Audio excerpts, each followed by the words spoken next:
Everybody! Tom here, and today I want to teach you how to set up Res Arcana. Res Arcana is a pretty simple game.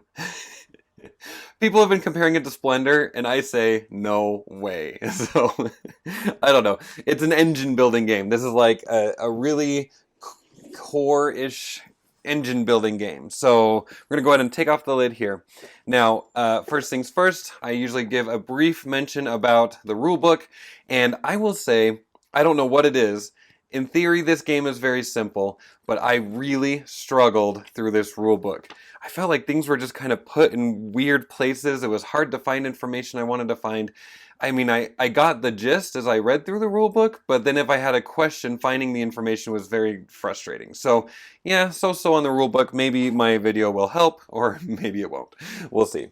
Okay, so first thing I want to mention as I take off the lid and remove the rulebook is that these inserts came with the game. These are not things that I purchased or made or anything like that. These came with the game, which is huge thumbs up for me. So that almost, makes up for the rulebook I don't like.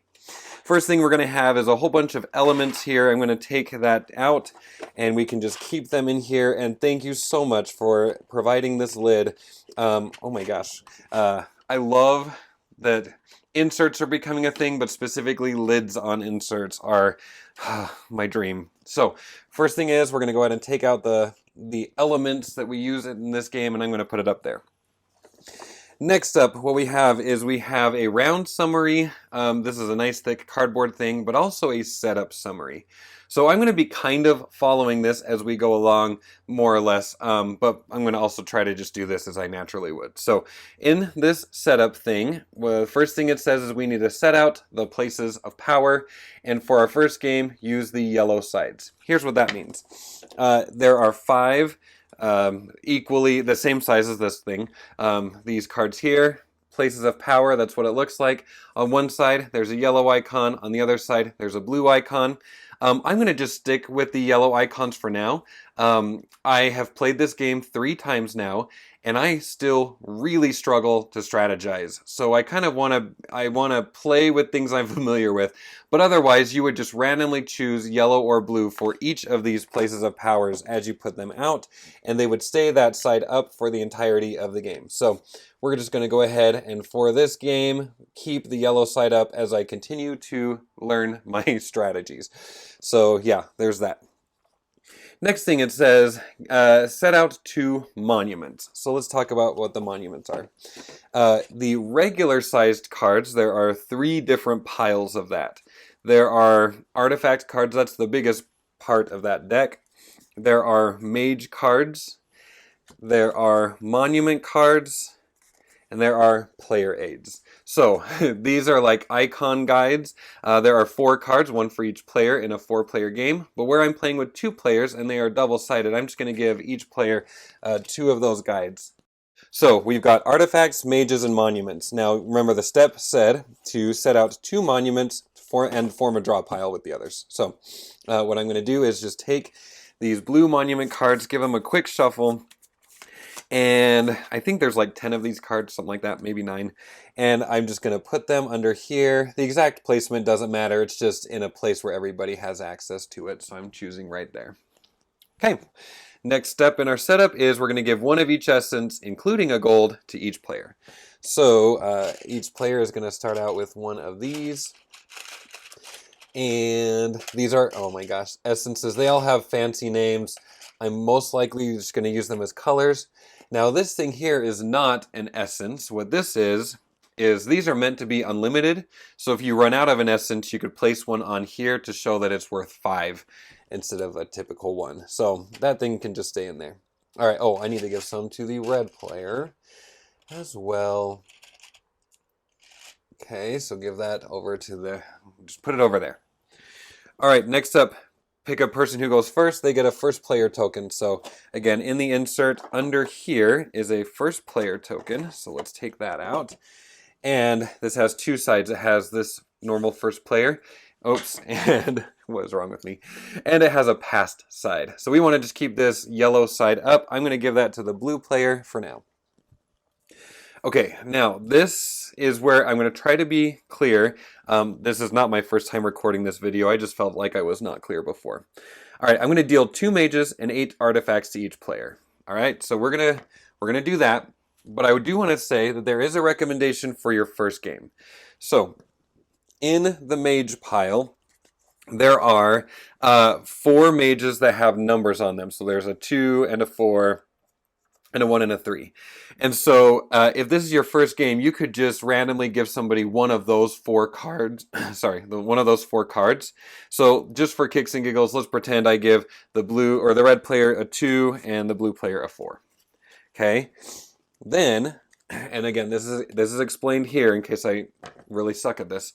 In the artifacts deck, there are also cards with those tiny numbers on there. There's 3 of each number. So there's a 4, there's another 4 right there, and so on.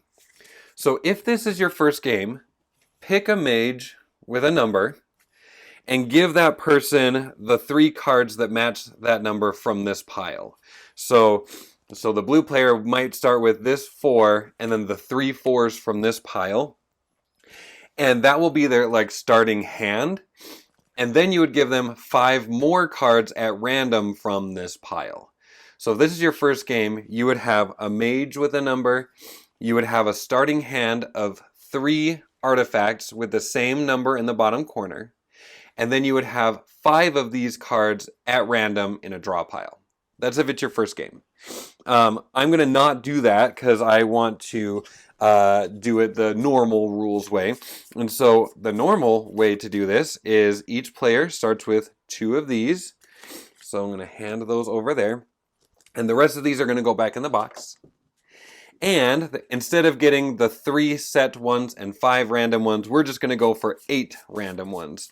And that's the normal rules. So 1, 2, 3, 4, 5, 6, 7, 8. I promise these are very well shuffled.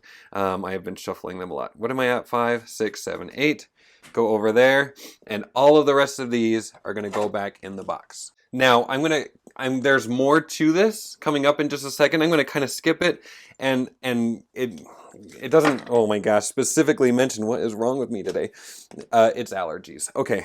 It doesn't specifically say this, but there are 8 magic items. These are magic items, and you need to put these out as well. So yes, let's go ahead. You don't have to put these out in an order. I just like to keep these ones in the beginning, and I'm crazy. All right, so 8 magic items. We're gonna put those out. Okay, this is the main play area, and now we're gonna go get our individual play areas set up. So over here, let's establish that this is the blue player. We've got our 2 mages, and we have our 8 artifacts. We've got our player guides. I'm just going to keep those as out of the way as possible because it's about to get busy over here. And we're going to have the first player marker right here. And I'm going to keep my essences. Let's keep those over here. Sure. Okay, next thing. Again, keep in mind, in theory, you know how to play this game when you're doing it this way. But what you want to do is you want to look at your hand of cards to acknowledge the cards that you have. And if you've played this game a lot, I'm sure you would be like, oh, wow, I've got that. And oh, but I am not good at this game. So what I usually do is I just look at it and I pretend like I'm smart. And specifically, there are things that I'm looking for. In fact, this is a hilarious example. This did not happen in my last video. Okay, there are some cards that will have a dragon icon or a little paw mark. Hopefully the other player has some so you can see. You want to acknowledge those things. Oh, the dragon icon would look like this, okay? So something worth acknowledging is that this player does not have any cards with those icons. So I just want to keep that in mind as I build my strategies. All right, this guy does not have any of those things. Now, some other things to acknowledge are I usually look at these cards for like hand grabby symbols, this one right here. And it's just good to know that those are around. This player has a couple. So, all right, only a couple. This is going to be interesting. In fact, I should also say there is a draft variant for receiving these 8 cards in the back of the rulebook. I'm not going to draft against myself because that seems very stupid. But in my opinion of playing this game, that's the way to play this game, is to draft these cards. But either way, we just need to acknowledge I don't have any of those things. I'm going to look at those 8, shuffle them up, draw 3 cards. Okay, this is going to be my starting hand. And all right, there's some stuff that I like there. And what we're going to do is, this is my starting hand. I'll put it down here, I suppose. And then I want to look at my starting hand, and we're going to pick one of these mages. So looking at my starting hand, I don't know. Again, what do I know? All right, let's just talk about what these guys do. So this guy, I actually like this guy a lot. He is going to let us play cards out of our hand for 1 less element cost than the other. This mage is going to give us an instant starting life token or death token at the beginning of each turn. And we could use this card to refresh some stuff, which I actually like a lot too. Crap, what do I want to do with those? Those are both really good cards, actually. Okay, here's my decision. Where this player doesn't have a lot of income at the beginning of the game, the grabby hand, even though I really love this card a lot, I'm going to stick with this. I'm going to stick with this one here because it's going to give me another element. So yeah, so I'm going to keep this mage. This is going to be my character. I'll put her over here. And I'm going to just put this one back in the box. And our blue player is pretty much ready to go, but I'm going to also throw in some more components here.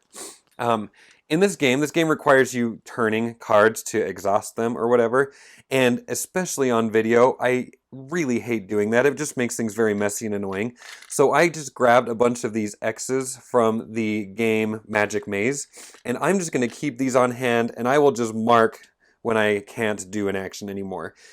So that's just a thing for this video because I truly hate turning cards when I'm playing games. So yes, there is the blue player. I think, so I don't get confused, I'm going to keep the hands face down. Yes. Okay, cool. Let's go set up the red player. So again, same thing. Let's just go ahead and start with a red paper just to make sure that as we're bouncing around on camera, that things are very seeable. And let's put it in a proper place. Okay. And we've got our essences. I don't have it. We'll maybe keep them on this side or the other side. We'll see. All right. So let's look at these cards and hopefully we've got some creatures or dragons or this is going to be a really awkward game. Okay, we do. So this player doesn't have any creatures. So nobody gets creatures in this game, which is fascinating and I have no other words for that. The last time I did this setup, each player had at least 2 creatures. So that's the way this goes, though. So we're going to stick with it. So we got 2 dragons here, and I just want to acknowledge I've got dragons and no creatures. Looking at my hand grabby symbols, I've got a decent amount, so that's pretty good. Okay, so we've seen that. We've acknowledged it. We shuffle like this. And I'm going to go ahead and draw my starting hand like that. Put this down. And great. There's my opening hand. Okay, so acknowledging that we have dragons around and no creatures, and we have a decent amount of grabby hands. Let's take a look at what we've got. Whoa, even more grabby hands. So this guy is going to give us either a blue or a green. At the beginning of each turn, this one just gives us a blue. This one's going to help us if the other players try to attack us and we don't have any clue what's in their hands. And this one is going to let us draw 3 cards and reorder them and put them back. We could also use that on the monument deck. Okay, where I really love the other 2 cards, I think these ones are pretty okay. I'm going to choose this one because then I can have an option at the beginning and I can kind of have a nice defense at the very beginning against the other player. So this one I'm just going to go ahead and put back in the box. And here's our starting hand here, like this. Let me just also bring over a couple of those X's and we'll put them up here. Again, that's just for me and my brain and you and your eyes. All right, so we got our player stuff set up. Next up, in reverse order, starting with the last player, each player needs to choose a magic item, and then we're ready to begin. So I'm actually going to hold off on that part of the setup because I want to use that in my gameplay explanation. That's the very first thing I'll do after I kind of explain what's going on before we dive into playing the game. So let's just ignore that, but for now, we are now ready to begin because it tells us right here. So then I'm going to flip this over to the round summary, And I will go ahead and end this video inviting you, if you are interested to watch the gameplay, click on the link in the description of this video so you can see how this game is played. Thanks for watching this setup video. I'm interested to see how this is going to go, considering we don't have any creatures, but again, that's the way this goes. So, yes, what am I talking about? I'm going to go play. Why don't you come watch? See you later. Goodbye.